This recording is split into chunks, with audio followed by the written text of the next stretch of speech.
বকরের রওজাটা নবীর পাশে হয় নাই। কোন ডলার দিয়া, রিয়াল দিয়া, টাকা দিয়া নবীর পাশের জায়গা খরিদ করে না। সিদ্দিক আকবর আমার নবীর ভালোবাসার বদৌলতি নবীর পাশে জায়গা পাইছে। কথা বলেন না ঠিক কিনা?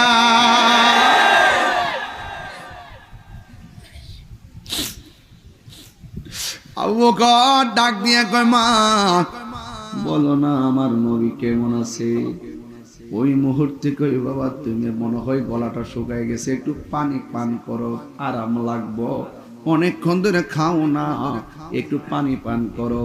সিদ্দিক আকবর ডাক দিয়ে বলে, মা কেমনে আমারে খাবারের কথা বলছো?